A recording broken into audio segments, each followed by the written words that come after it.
Alors, comme vous le découvrirez en visionnant cette vidéo, nous passons pour l'été, en tout cas le temps de l'été, jusqu'au mois de septembre, en un format un peu différent, peut-être un peu plus court aussi notamment, permettre aussi à toute l'équipe de souffler durant cet été. Cela étant, dès le mois de septembre, nous reviendrons avec un programme plus standard, avec quelques nouveautés et surtout, et toujours au centre de notre vidéo, un enseignement sur la paracha dans sa perspective messianique et même prophétique. Alors ce soir, nous poursuivons avec une paracha plutôt énigmatique, qui en effet parmi nous n'a pas été tenté de percer à jour le secret de la fameuse vache rousse, dont parfois on parle et sans trop savoir exactement de quoi il retourne. Au milieu des commandements en tout genre, nous découvrons un texte plutôt fascinant qui ne manque pas de nous laisser avec plus de questions peut-être que de réponses. Mais lisons les premiers versets de cette paracha. En Nombre 19, verset 1. « L'Éternel parla à Moïse et à Aaron en ces termes. Ceci est un statut de la loi qu'a prescrit l'Éternel, savoir, avertis les enfants d'Israël de te choisir une vache rousse, intacte, sans aucun défaut, et qui n'ait pas encore porté le joug.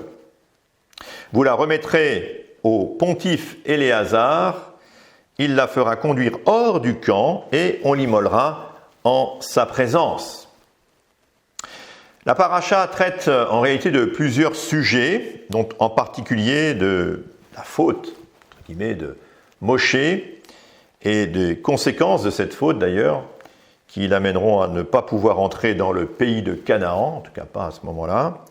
Mais ce soir, nous allons plutôt nous focaliser sur l'énigmatique histoire de cette vache rousse dont on parle uniquement dans ce texte. Chukat signifie statut, mais ici, la loi de la Torah relève ce que l'on appelle communément les Chukim, qui sont les lois dont il n'est pas donné d'explication rationnelle et qui ne concernent objectivement pas ni le domaine de l'éthique ou de la morale, ni même encore tout le domaine du culte avec ses sacrifices. Alors on va voir dans un instant que le texte est riche de mots-clés, susceptibles de nous donner un éclairage sur le sens symbolique et surtout prophétique, et même messianique, je dirais, de cette Chukat unique. Ceci étant, le caractère énigmatique de cette paracha a conduit étrangement certains sages juifs, à ne pas pousser l'étude ou la recherche d'explications au sujet de cette fameuse vache rousse. Et le Rav Yohanan ben Zakkai, très connu dans un midrash, indique que, selon lui, Salomon, le roi, connaissait tous les secrets de la Torah, sauf celui de cette fameuse vache rousse. Alors, serait-il une prétention excessive de notre part de rechercher nous-mêmes ce que le roi Salomon lui-même n'aurait pas découvert et tenter d'élucider le sens prophétique et même messianique de ce passage énigmatique? Il sonne par ailleurs comme une évidence que Dieu, cependant, a toujours voulu parler au travers des Écritures et il souhaite faire connaître son Mashiach, son profil, sa mission, et ce dès les premières lignes, les premiers mots de la Torah. Donc la Torah, dès les premiers versets de la Bible, laisse entrevoir la venue d'un Messie rédempteur qui viendrait répondre aux douloureux problèmes engendrés par le péché du premier couple humain. S'agissant de notre paracha et de cette énigmatique vache rousse, eh bien la question du lien avec l'annonce du Messie peut, à mon sens, être légitimement posée. Mais entrons à présent dans notre texte et relisons « L'Éternel parla à Moïse et à Aaron en ces termes. Ceci est un statut de la loi qu'a prescrit l'Éternel, à savoir, avertis les enfants d'Israël de te choisir une vache rousse, intacte, sans aucun défaut, et qui n'ait pas encore porté le joug. » Alors si, lors des sacrifices les plus communs, les plus quotidiens, eh bien, la couleur de l'animal n'avait pas vraiment d'importance, eh bien ici, en ce qui concerne cette vache-là, eh bien, la couleur est d'une importance primordiale. Qui plus est, la vache amenée par le peuple devait être donc rousse ou rouge, selon les traductions. En hébreu, Adouma signifie aussi bien rouge que roux, tout comme dans le qualificatif du frère de Jacob, Ésaü. Alors, plusieurs remarques sur cet animal si singulier qui nous est décrit. Les vaches de cette couleur ne sont pas en réalité si fréquentes que cela, et certains commentateurs penchent même sur le fait que ce pouvait être que le fruit d'une intervention miraculeuse de la part de Dieu. La couleur rouge a ici une signification symbolique toute particulière que l'on ne retrouve pas dans les autres sacrifices. Le rouge est symbole du péché, comme le suggère d'ailleurs le prophète Isaïe, lorsqu'il dit au chapitre 1, verset 18 de son livre « Venez et plaidons, dit l'Éternel, si vos péchés sont comme le cramoisi, ils deviendront blancs comme la neige. S'ils sont rouges comme l'écarlate, ils deviendront comme de la laine. » Alors le rouge est aussi, bien sûr, le sang, la couleur du sang, chargé de la vie, qui irrigue tout le corps. Et il semble bien que l'être humain, si j'ose dire, imbibé de son sang, le soit tout autant par le péché. Une génisse de 3 ans, selon l'estimation de la tradition tout au moins, eh bien c'est quand même une belle bête dont il est dit qu'elle n'a pas porté le joug. Étonnant quand même, c'est-à-dire qu'en d'autres termes, cette vache n'a pas été soumise à l'autorité d'un maître, ce qui peut paraître quand même des plus étonnants pour un animal qui a déjà au moins 3 ans. Dans notre symbolique, on peut suggérer que cette vache est détachée de toute soumission au péché sur la terre. Cette vache est par ailleurs sans défaut, tout comme l'étaient d'ailleurs tous les autres sacrifices offerts sur l'autel. C'est ainsi que la substitution s'opère. Au moment du sacrifice, le péché de l'homme pécheur est en quelque sorte transféré sur l'animal sans défaut, c'est-à-dire pur, considéré comme sans péché. Et il vient se revêtir en quelque sorte du péché de celui qui vient pour être racheté. Il y a dans la description de la vache rousse assurément des détails qui la distinguent de tous les autres animaux qui sont offerts sur l'autel. Se pourrait-il qu'ici la symbolique typologique dépasse le cadre du principe élémentaire du sacrifice substitutif pour le péché des Israélites? Y a-t-il là donc une dimension supérieure qui serait plus subtile que le sacrifice habituel pour le péché? La vache rousse évoque-t-elle davantage et représente-t-elle une figure du Messie, en quelque sorte, du Messie à venir, son profil et même peut-être sa mission rédemptrice?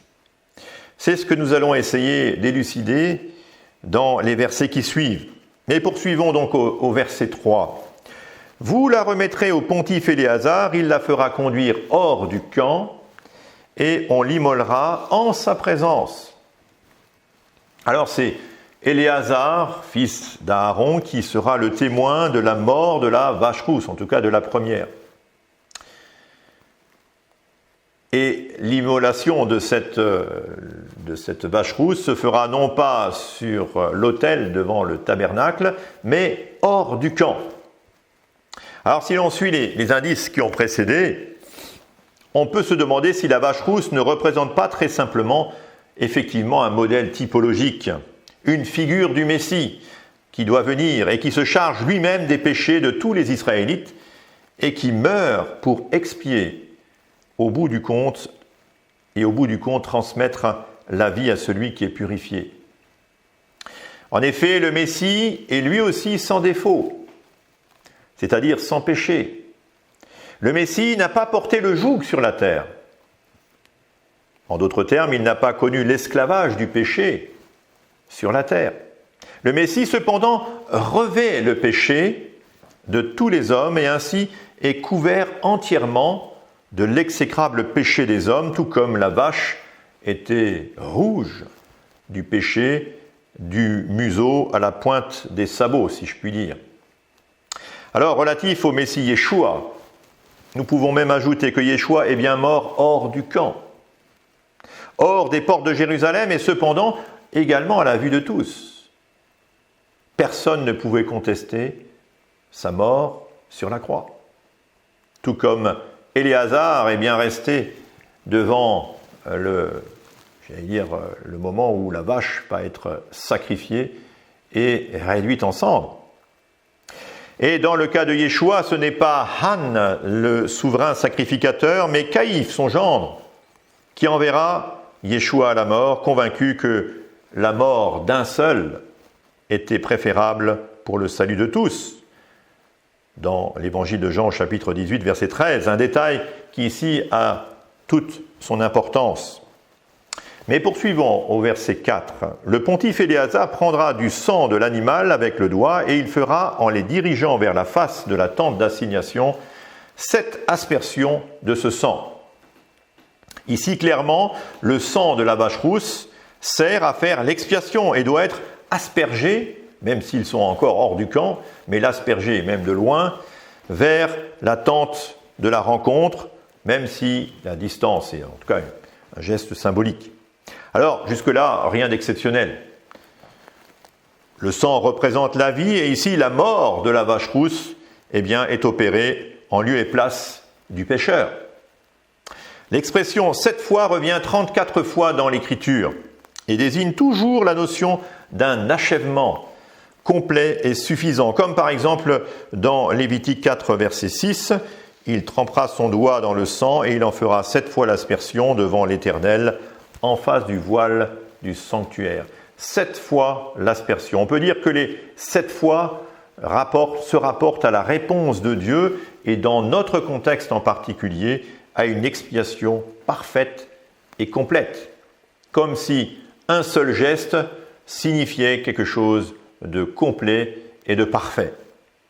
Alors, notre méditation se veut assez brève et le temps nous manque pour décrire plus précisément encore l'étendue du message prophétique contenu dans l'évocation de cette fameuse vache rousse. Alors, force est de constater que ce récit de la vache rousse est forcément différent des autres et comporte assurément une dimension qui dépasse la simple surface du texte ou même du caractère énigmatique de ce texte, même pour le roi Salomon. Le lien qu'établissent les rabbinim entre cette histoire de la vache rousse et le sacrifice de Pessah est assez éloquent. Il n'est pas sans rappeler que la rédemption appartient à Dieu et à Dieu seul. C'est Dieu qui rachète son peuple et non le peuple qui se rachète tout seul. Si la loi juge les actes des hommes, Dieu juge, lui, les cœurs et les consciences. Et sur ce plan, il n'y a personne de pur. Tous ont besoin d'être rachetés. Le parallèle que l'on peut établir entre la vache rousse et le Mashiach Yeshua est éloquent et témoigne l'intention divine d'établir avec son peuple une alliance perpétuelle qui affectera chaque individu dans son être tout entier et le purifiera de toute conscience impure par un sacrifice unique et permanent. Alors le sang parle pour le pardon des péchés, et la cendre, elle, de la vache rousse, parle pour la vie éternelle. Car si la vache, elle, est restée cendre, si on peut dire, eh bien le Mashiach, lui, est revenu à la vie le 3e jour pour donner la vie à celui qui élève les yeux vers lui. Oui, les cendres de la vache rousse, mêlées à de l'eau, servent ensuite comme moyen de purification. Eh bien, l'eau est ici toujours symbole d'une purification non des actes uniquement, mais de la conscience. Si bien qu'on peut faire le lien entre la vache rousse et le sacrifice unique et permanent du Mashiach Yeshua, qui vient affecter nos consciences et nous purifier une fois pour toutes. L'eau dont il nous a aspergés témoigne pour notre salut qui nous fera passer de la mort à la vie, de la poussière et de la cendre vers la résurrection. Que celui qui a des oreilles pour entendre comprenne le message prophétique de la Torah. Shabbat Shalom. Alors, si vous souhaitez approfondir le sujet de la vache rousse et de sa portée prophétique en rapport avec le Messie Yeshua, eh bien, n'hésitez pas à nous écrire à la rédaction du Berger d'Israël à Strasbourg. Nous vous enverrons un article un peu plus exhaustif que ce que je viens de vous exposer ce soir dans notre paracha.